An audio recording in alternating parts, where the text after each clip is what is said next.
মাত্র ৪০ দিনে উল্টে যেতে বসেছে বিশ্ব শক্তির সমীকরণ। যে যুক্তরাষ্ট্রকে এতদিন বিশ্ব রাজনীতির একচ্ছত্র আধিপত্যকারী শক্তি হিসেবে দেখা হতো, সেই দেশ কি এবার চাপে পড়ে যাচ্ছে?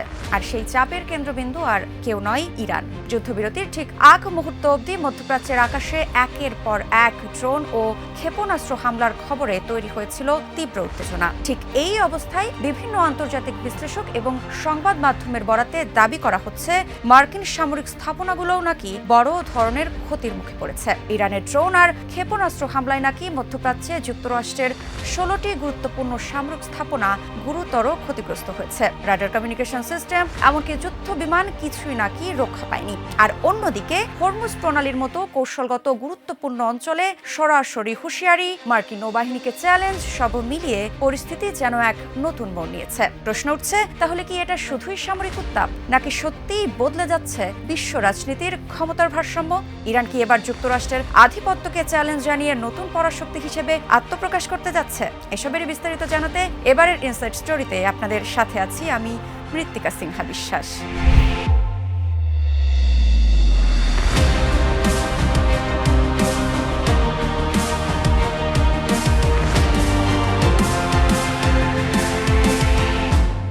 ইরান এখন একটি নতুন উদীয়মান সুপার পাওয়ার হিসেবে বিশ্বমঞ্চে যুক্তরাষ্ট্রের বিরুদ্ধে শক্ত অবস্থান নিয়েছে বলে মন্তব্য করেছেন দেশটির সর্বোচ্চ নেতার সহকারী মোহাম্মদ মকবর।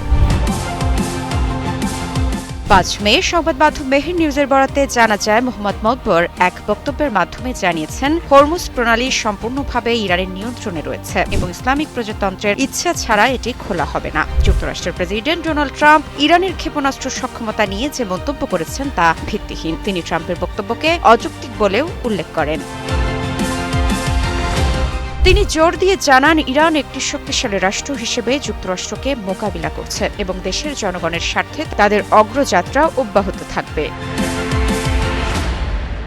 এ অবস্থায় প্রশ্ন উঠছে, যুক্তরাষ্ট্রের আধিপত্যকে চ্যালেঞ্জ জানিয়ে নতুন পরাশক্তি হিসেবে আত্মপ্রকাশ করতে যাচ্ছে ইরান। যদিও ইরানের সেই সক্ষমতা আছে তা ইতোমধ্যে প্রমাণ করেছে দেশটি। যুক্তরাষ্ট্রকে ইরানের কাছে সত্যিই তার শক্তি হারাচ্ছে। ৪০ দিনে ১৬টি মার্কিন সামরিক ঘাঁটি কি সত্যিই ধ্বংস হয়ে গেছে? ইরান কি এতটাই শক্তিশালী হয়ে উঠেছে, নাকি এখানে অন্য কোনো হিসাব লুকানো আছে? কেন মার্কিন রাডার সিস্টেমই ইরানের প্রধান টার্গেট ছিল? আর মধ্যপ্রাচ্যের ৮টি দেশে একসঙ্গে এত বড় ক্ষয়ক্ষতি, এটা কি কাকতালীয়, নাকি নতুন যুদ্ধের নতুন কৌশলের ইঙ্গিত? আর সবচেয়ে বড় প্রশ্ন, এই ঘটনার প্রভাব কত দূর যাবে? তবে হ্যাঁ, ইরান এ সকল প্রশ্নকে সত্যিই প্রমাণ করেছে। বিভিন্ন সংবাদ মাধ্যমের বরাতে জানা যায়, ইরানের ড্রোন আর ক্ষেপণাস্ত্র হামলায় নাকি মধ্যপ্রাচ্যের যুক্তরাষ্ট্রের ১৬টি গুরুত্বপূর্ণ সামরিক স্থাপনা ধ্বংস বা গুরুতর ক্ষতিগ্রস্ত হয়েছে। রাডার কমিউনিকেশন সিস্টেম, এমনকি যুদ্ধ বিমান কিছুই নাকি রক্ষা পায়নি। তবে এ থেকে বোঝাই যাচ্ছে, এটা শুধু হামলা নয়, এটা যেন নিখুঁতভাবে পরিকল্পিত এক সিস্টেম শাটডাউন। এমন টার্গেট বেছে নেওয়া হয়েছে যেগুলো শুধু দামিই নয়, বরং প্রতিস্থাপন করা কঠিন। ফলে প্রশ্ন উঠছে, এটা কি শুধু সামরিক আঘাত, নাকি যুক্তরাষ্ট্রকে ইরানের কৌশলগত বার্তা? সংবাদ মাধ্যম সিএনএন এর প্রতিবেদন অনুযায়ী হামলাগুলোর মূল লক্ষ্য ছিল উন্নত রাডার সিস্টেম। সামরিক বিশ্লেষকদের মতে, রাডারই কোনো অঞ্চলের প্রতিরক্ষা ব্যবস্থার চোখ ও কান। এগুলো অকেজো করে দিলে পুরো প্রতিরক্ষা কাঠামোই দুর্বল হয়ে পড়ে। তাই এই টার্গেট নির্বাচনকে অনেকেই অত্যন্ত হিসেবি পদক্ষেপ হিসেবে দেখছেন। আরও গুরুত্বপূর্ণ বিষয় হলো, এই ক্ষতিগ্রস্ত স্থাপনাগুলো বেশিরভাগই মধ্যপ্রাচ্যের বিভিন্ন দেশে অবস্থিত মার্কিন ঘাঁটিতে ছিল। অর্থাৎ এই হামলা শুধু একটি দেশের বিরুদ্ধে নয়, বরং একটি বৃহত্তর আঞ্চলিক উপস্থিতিকে চ্যালেঞ্জ করেছে। অর্থনৈতিক দিক থেকেও এর প্রভাব বিশাল। উদাহরণ হিসেবে বলা হয়েছে, শুধু বাহরাইনের একটি নৌঘাটির ক্ষয়ক্ষতি মেরামতে প্রায় $20 কোটি লাগতে পারে। আর যখন বলা হচ্ছে এটা কেবল একটি ঘাটির হিসাব, তখন মোট ব্যয়ের পরিমাণ কত হতে পারে তা সহজেই অনুমান করা যায়। এ ধরনের হামলা আধুনিক যুদ্ধের নতুন ট্রেন্ডকে সামনে আনে, যেখানে সরাসরি যুদ্ধের চেয়ে প্রযুক্তি নির্ভর লক্ষ্যবস্তু ধ্বংস করা বেশি কার্যকর। ড্রোন ও ক্ষেপণাস্ত্রের মাধ্যমে নির্দিষ্ট গুরুত্বপূর্ণ অবকাঠামোতে আঘাত করে প্রতিপক্ষকে দীর্ঘমেয়াদে দুর্বল করে দেওয়া, এটাই এখন নতুন বাস্তবতা। সব মিলিয়ে ঘটনাটা শুধু একটি সামরিক সংঘর্ষের গল্প নয়, এটা শক্তির ভারসাম্য, প্রযুক্তির আধিপত্য এবং ভবিষ্যৎ যুদ্ধের রূপ নিয়েও বড় এক ইঙ্গিত। এখন দেখার বিষয়, এটা কি কেবল শুরু নাকি বড় কিছুর পূর্বাভাস। এদিকে এবার বোধহয় মার্কিন যুদ্ধ জাহাজ ডুবিয়ে ছাড়বে ইরান।